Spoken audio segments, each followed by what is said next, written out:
towards that direction. They have collected much information for advocacy and for things. But from our part also, we've informed the U.S. Congress and the Senate of the situation. We work with the Habitat International Coalition in Cairo on this, and we have prepared special reports to them. We sent them to them. We cited the resolutions that were made by the Senate and the Congress in support of Israel during the war, although they knew about it.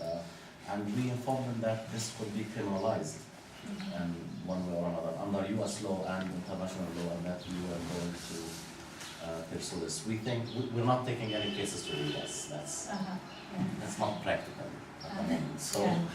But yeah, we are trying to reach more people in the U.S. We are coordinating with many people to do that. And again, we're supporting all the efforts that aim at bringing cases under U.S. law and advocacy efforts there. And I just wanted to add that there is something in the State Department where the Secretary of State, if it seems that there hasn't been a proper investigation, it forces the Secretary of State to order an investigation. Well, separate from the weapons export. There's supposed to be a reduction in funds for training and so forth, but it's very hard to get it all implemented. It will take a lot of citizen effort. An activist Congress. Yeah. I have a question. Israel has such a strong lobby in the United States, and as you know, it's incredibly well organized. I'm wondering if you're working on, for example, I know there are a number of Palestinian Americans in the U.S., and if you're working on organizing them in any way, similar to what the Israelis, I mean, what the Jewish, what's it called? APAC, but you know, it works through the, you know, they're charitable organizations that, you know, every temple basically has one. I forget what they're called.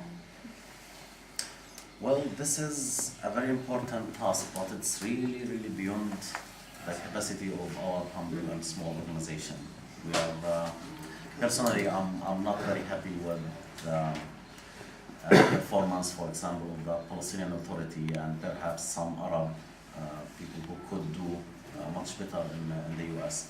We are trying to have a contribution. We are in contact with many people in the U.S., including Jewish organizations, by the way, in the United States, other civil society organizations, individuals, universities, and many other things. What we are trying to do mostly is to provide reliable and precise information about what's going on here, and to coordinate any efforts to have some impact in the U.S.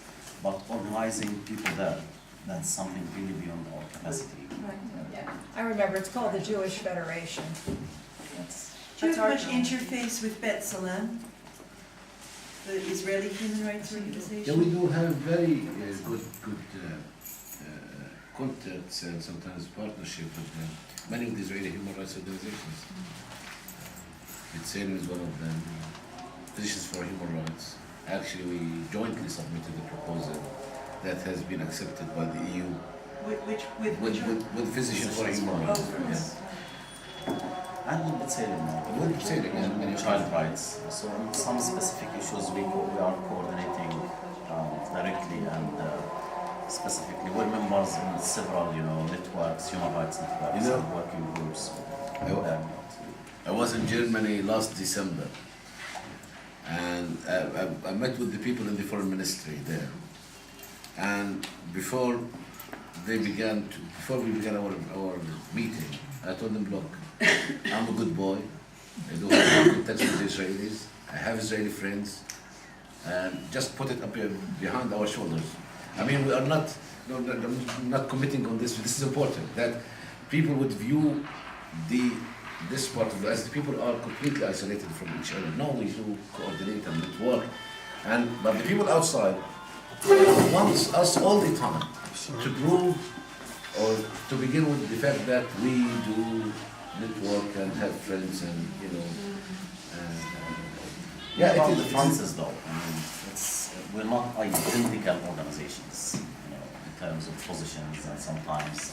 Journalists, in many occasions, people. But that cooperation is pretty much Yeah. between us and them here. On many occasions, we publish ads, for example, in the Hebrew newspapers, together, yes, most of them, together Israeli and Palestinian. I mean, attacking civilians, whether here and there, you know, it's, would empower the two, if you like.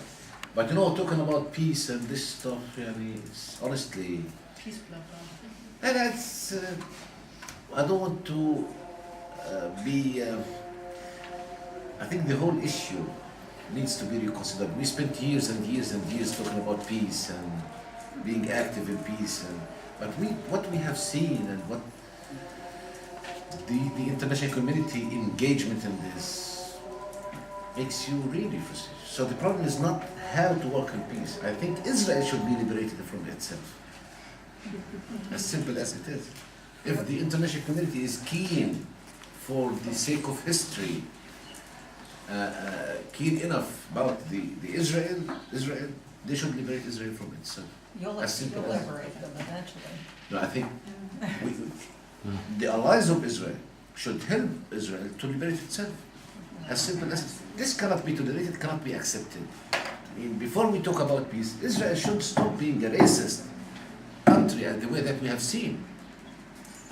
It's very clear, and now I can say confidently that we have a very serious problem with those who govern Israel. We don't have any problem with the Israelis as such. I mean, at least many, can we give you a list of names that they used to live, to stay and to sleep in our houses. And when we go there, we stay to spend days, and people during the offensive, I received from friends there on daily basis 4 or 5 phone calls just to see how's the family, the kids, and you know, I don't have any problem with those people. You know. We have problem with those, the elite. I mean, the system that's there. We have to admit we should have peace in our minds. Enough is enough. I think we cannot from now on tolerate this what we have seen. I mean, now Israel is asking for the NATO forces to protect its citizens from the Palestinian rockets. Imagine this. Or help with, you know, prosecuting Hamas people. The last two questions, please. This is the last question, okay? Oh, go ahead. Two? Fine. Well, I travel with my wife. I'm Craig Corey, so I'm married to Cindy and parent of Rachel.